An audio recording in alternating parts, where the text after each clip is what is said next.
Hi, welcome to Break Into Tech, where I teach you workshops on how to prepare your business for launching a website.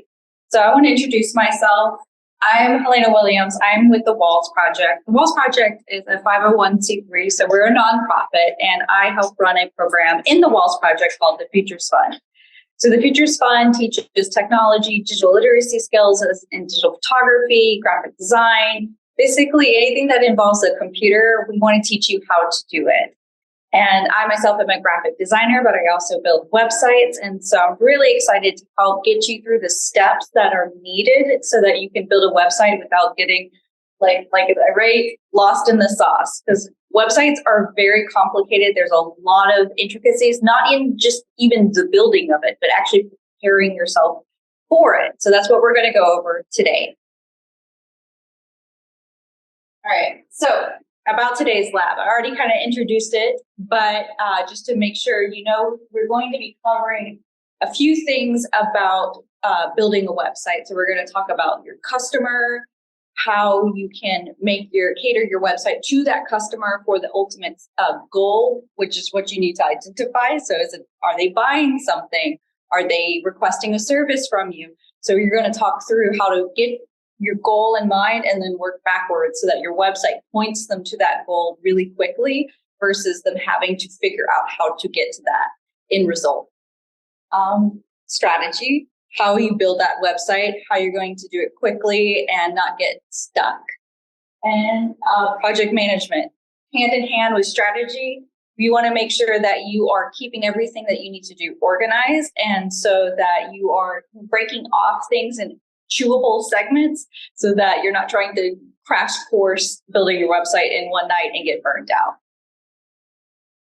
All right, so the first thing we're going to talk about is your website's goals. So as a business, you want to encourage people to have some sort of interaction with your website that leads to a goal. Like I said, it could be purchasing a product, it could be purchasing or registering for a service, it could be attending a workshop. Anything that is your end goal, you need to identify so that your website very clearly showcases that end goal and make sure that you have your audience know the process to get there. So first step is actually identifying who your audience is. So there's a lot of types of individuals that are going to access your website. The person you're really going to want to zone in on is that core audience, and we'll go over that in just a moment. Your outcome. What is the end result when they visit the website? How do they feel? How do they interact with your website? What is the UI, user experience, and the UX? Or that's UI, user interface, UX, user experience. And then we'll talk about the process, which is what are the page features? So like, do you have a chat bot? Do you have a store? Do you have a blog? And then building a wireframe that understands and uses all the page features. And a wireframe is like a blueprint for your website that you could write on paper so that you're actually thinking it through before you're actually coding or building a website, because it's way easier to crumple up paper and throw it away and start over than to destroy hours of work because you realize your layout wasn't effective. So with the target audience, we have three kind of things we want to focus on. So the first thing is analyzing your customer base. So who is that ideal buyer? Who is the perfect person that you see purchasing your product or your service? And really understanding them. And we'll kind of go through a customer building journey so you can really get an idea of who that person is. Think about the price range that they're purchasing in. You want to make sure that the customer that you're looking for can purchase within that price range that you have your product set to. And then what will help build is this customer journey. So like when they land on their website, what is the first thing they need to look at? What is the thing they need to click to get to the next step? What's the next step? Kind of thinking through everything where you have your identified goal, like I want them to submit a form. Well, where is that form located? Is it on a separate page that they have to get to? or is it right away on the homepage? So things like that is really important to think through as you're building your website. Next is market research. So when you start a business, this is something you may already do, but it's really important to get an idea of the lay of the land.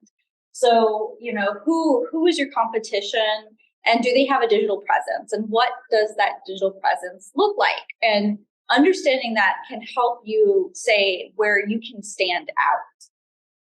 And of course, how do you solve this problem differently from that competitor?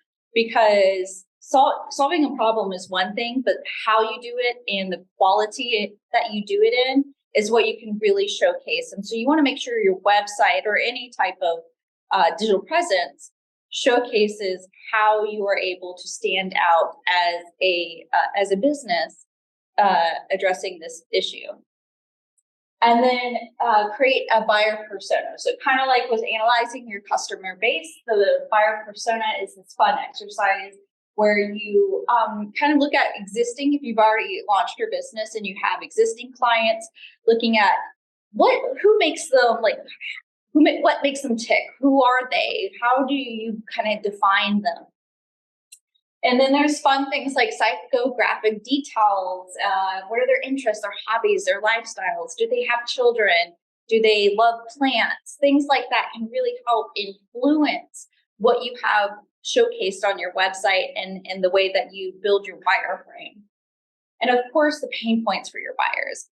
And I want to kind of identify the correlation between psychographic details and the pain points, because for one thing to keep in mind is that if your buyer is a busy mom, a pain point that's also related to her being a busy mom is that she does not have time to research in depth. She has to make quick decisions and move on to the next thing because either she has very precious me time at the end of the night, or she is trying to juggle a few things at once. So you want to make sure your information is very readily available and easy to digest. You don't want to write paragraphs of your product descriptions. You want to hit bullet points rather. So that's where the pain points kind of comes in mind with the psychographic details. So an example profile here is Emma Davis. Emma Davis is a 35-year-old mother. She is also an elementary school teacher. She has, it depends on the area that you live in, but she has I would say, moderate income level. So $45,000 to $60,000, because unfortunately teachers don't make that much money. She has, like I said, she's married with 2 children, and she has a bachelor's degree in education. And so some of these things kind of tell us these are very basic demographic details, but you can kind of build an identity for this person. And this is a pretend person. Make up somebody. It doesn't have to be real, but make up who your perfect customer is.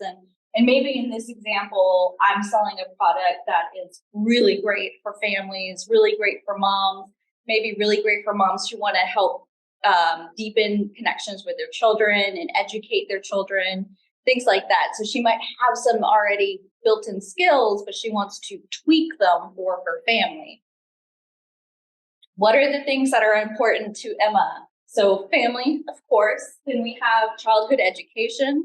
She's obviously an elementary school teacher. She loves children. She loves teaching. She also loves art. She's a creative at heart, or at least admirer of creativity. And so we want to make sure that what we build this website to function as, that we don't forget that side. We don't want to make it too basic or bland. We want to make sure that if our ideal customer loves art, that we utilize graphics in some way to showcase that.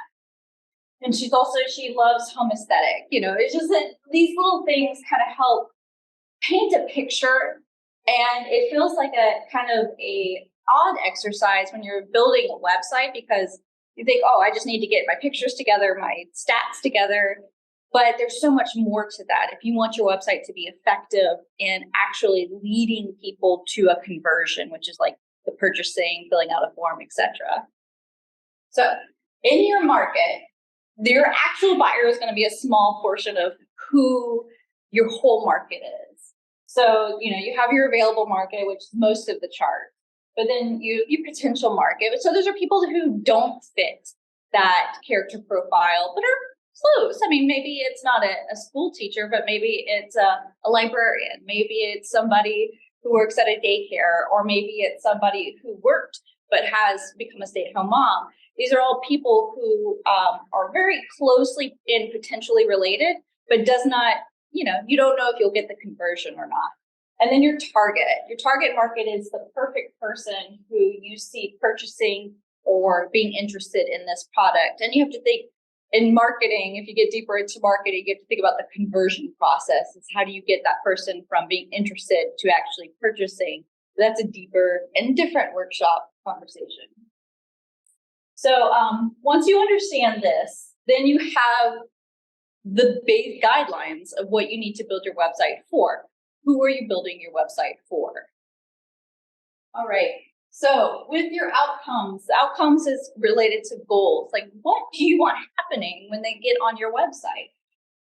So by identifying that, by working, defining your goals, you're able to work backwards to help your customer, potential customer, achieve that goal. So like I said, with the customer journey, they land on your website, your homepage. What is the first thing? Maybe it's a pop-up. Everybody loves pop-ups, but if you're showcasing a sale or wanting people to be able to register for a newsletter, so if they're not interested today, they may be interested later. Or if you have something coming up, an event coming up, and you want to make sure that they know it's happening, a pop-up is a great way to be that first introduction. Banners on the top of the screen are another way. If you ever gone to like a shopping website, they might have a sale banner with a cyber code that you can use right away.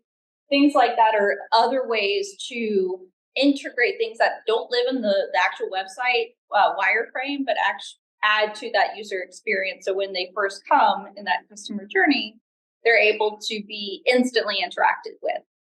But outside of those, what you really want to have build out architectured is your website. And so wireframing is really the best way I've found to build your website and not get hung up on really deciding on the features. So I'll go through how to create a wireframe. So with this worksheet, it gives you a guideline better than a blank piece of paper, but you're always welcome to start on a piece of paper to decide how you want to lay out your website before you actually start building it. I have a checklist of all the features that I want available on the website. So a header, an about section, a form, an example of my portfolio, and a testimonial section. Just things that'll help guide the customer through that journey. From here, you're able to say, okay, with my header, I'm going to add that at the top because that is the focal point of my homepage. I might showcase a very beautiful photo of my, what I do or my product or my service to represent what you're getting into from the beginning of the page. So I have that with my company logo on top, and then I'll have an about section just to kind of give you an idea of who I am or what you're learning about. And maybe this is just a small snapshot, so I include a button to learn more.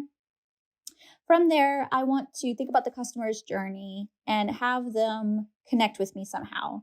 So maybe I am offering consultations or taking reservations for my services. And so I will put a form right off the bat of the front page in the first half to make sure that they can submit and get connected with me. All right. So when designing your wireframe, some of the things that are important are to think about what are your pages. There's some main pages that are very common. Your home page, your about page, your blog page, your product page. Those are very common, but you might have other nuanced types of pages that you want to showcase. What are the features of your website? Like I mentioned before, does it have a shop? Does it have a blog? Does it have events? Do you want a chatbot? Things like that are really important to know ahead of time so that you can plan accordingly when you build your wireframe to say, okay, I'm going to put my blog pop up, the summary of the blog here on the homepage at the bottom. So if you scroll down far enough and you're looking for more information, you can actually read the blog to get it rather than going to the blog and seeing everything right away. And you can pick like featured stories, things like that. And what are your elements? And so features and elements are kind of closely related, but elements is like how you do it. So it could be an app extension. It could be something that is built in depending on the platform that you use to build the website, things like that. And so I have this graphic here of all the things too that is something to consider when you are building a website. So how are you going to use the website in email marketing? Is it something that sends from the website, or is it something that you point the email to, always pointing people in that email to the website? Think like whenever you've gotten a email from a shopping company, they're always telling you, click this to go to the website to actually make the purchase. Social media pointing to the website, mobile apps. Some website program platforms have mobile apps that you can develop, but it also that requires its own wireframe and what do you want them to do on that mobile app? Because otherwise it might as well just be your website. SEO, how are people finding you? So that's search engine optimization. So basically, what are the words that the search engines like Google, Bing, Yahoo, Ask Jeeves, I don't know. What are they pulling out of your website? And so if you're selling something like a product like clothing, you want to make sure you're using the hit words like fashionable and things like that, would you want to be searching for how to find your website. And then the content marketing. And so like, how are you using content from your website to add to your marketing? So if you're making a blog post, are you pushing that blog post out so that you can get the most out of that content? So how to help you create your content. So a lot of times I see on websites of people who are just getting into it, their photos are usually stock images. They just haven't had time or finances to hire a photographer yet. And that's okay, because there are so many awesome stock images programs out there that and free that you're able to select anything, but you have to have a game plan in mind. And that's what this whole class is about, is game planning. So one thing to help when you're creating your content is make a mood board. So I have like a demonstration mood board here. Their theme is pink. And these are things that may not even be related to the website, but really just help kind of identify their aesthetic. And so when they are looking for photos for their website, they are making sure, like, does this match this aesthetic? If you do build a mood board, when you do get to the chance of being able to hire a photographer or do your own photography, photograph with that mood board in mind. So if your colors are neutral, you don't want to have your products in this big flashy spectrum of color, because your neutral website, it's going to not feel connected. And so when you do something, say you have this pink branded website, you probably want to make sure your products flow nicely with, maybe they have a pink background or other pink elements with it to make sure that it connects to your website. And then think about your dynamic content versus static content. Dynamic means content that changes all the time. So maybe you have images that you rotate every season, or static content is something that you just like maybe once every few years you'll change, but for the most part, you want to keep it the same. So once you get an idea of what that is, then you're able to decide what those images are. So I'm actually going to show an example of a mood board I made for one class. So this is somebody I found in one of my classes, and I found her Instagram, and I took elements from her existing website and her Instagram to build a mood board. So she had her logo already. Based on her current Instagram, I was able to identify her color spectrum, what she tended to photograph in. The products that she sold already kind of existed in this spectrum.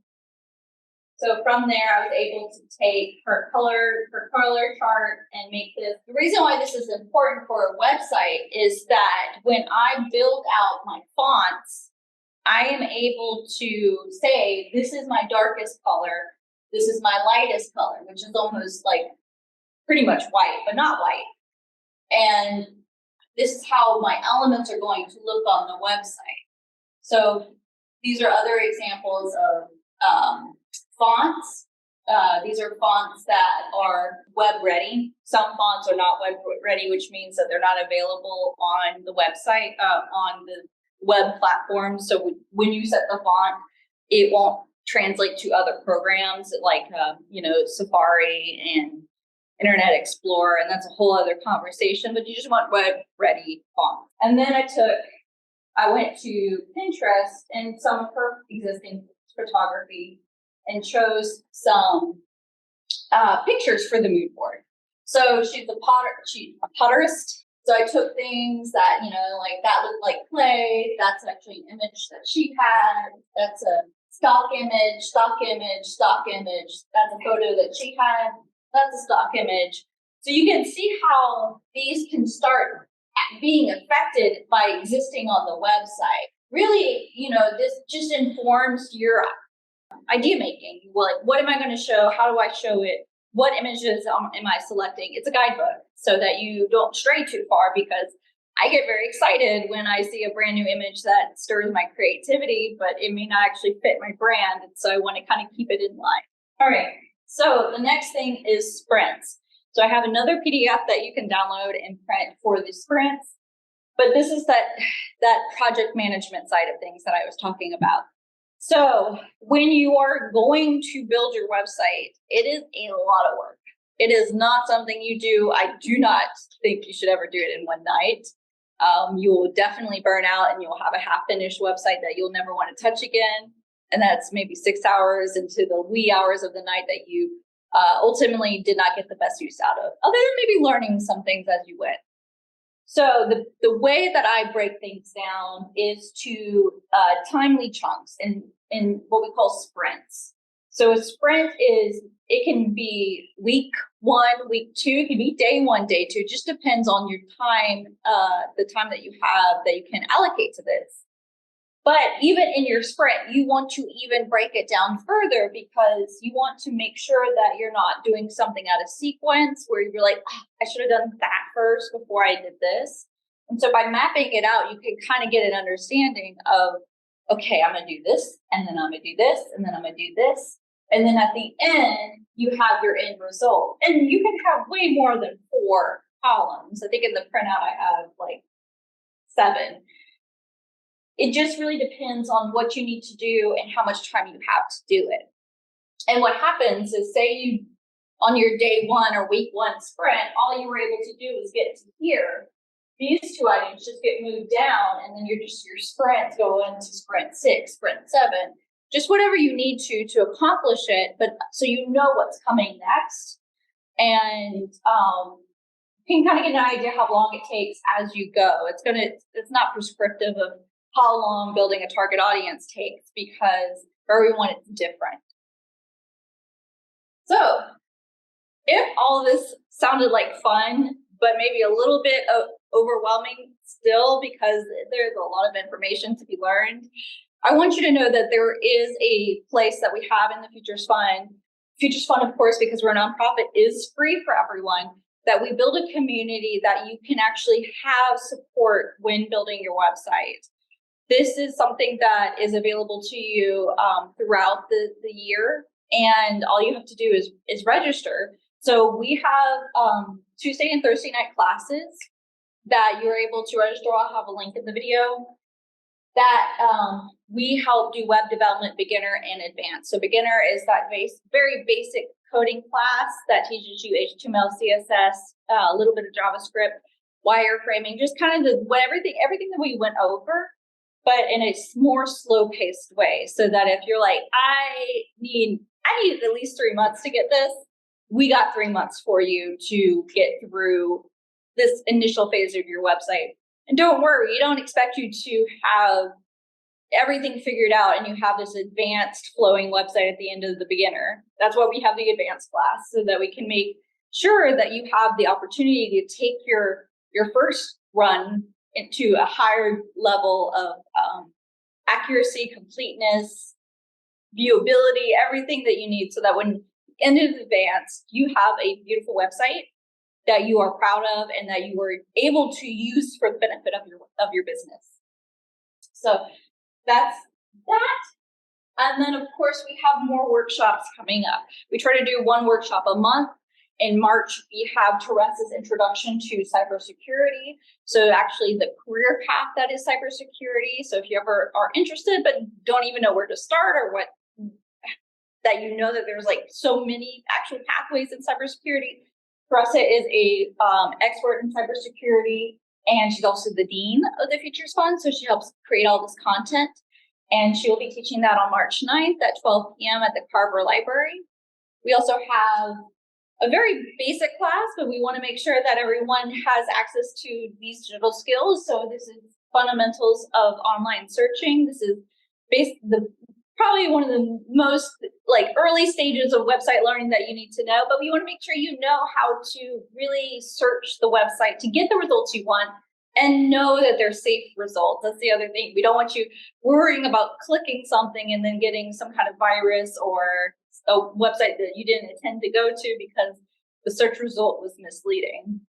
So that's going to be happening at the main library on Goodwood Tech Room, the room that we are in right now.